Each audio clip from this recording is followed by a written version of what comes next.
Баршаңызға сәлем достар, каналыма қош келдіңіздер. Сіздермен бірге мен Аружан.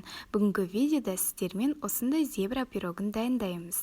Ендеше кеттік. Алдымен ыдысымызға 4 жұмыртқамызды салып, оған қантымызды қосамыз және миксермен 3-4 минуттай жақсылап араластырып аламыз.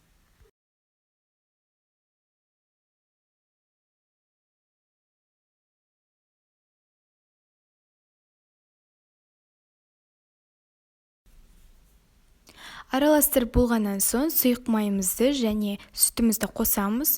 Сүттің температурасы аса маңызды емес. Содан кейін кішкене миксермен араластырып аламыз.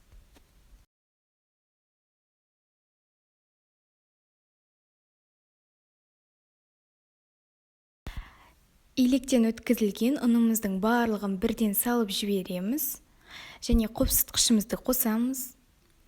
Аз жылдамдықта миксермен араластырып аламыз.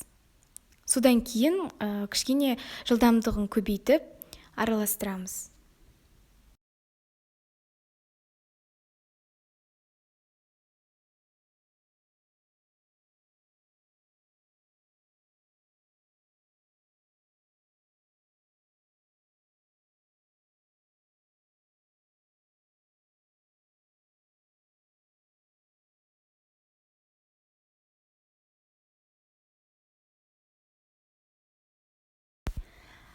Бөлек ыдысымызға теңбе-тең етіп тестамызды бөліп аламыз. Бір ыдысқа какао, екіншісіне ұн салуымыз қажет.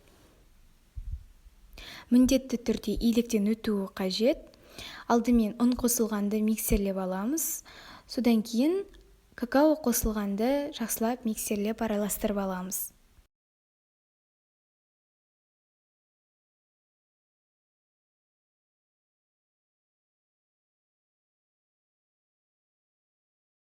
Жиырма 24 диаметрлі формада пісіретін боламыз. 2 ас қасықтап саламыз және ағаш таяқшаның көмегімен сурет саламыз. Қызып тұрған пеште, яғни 180 градуста 40-45 минут пісіріп аламыз.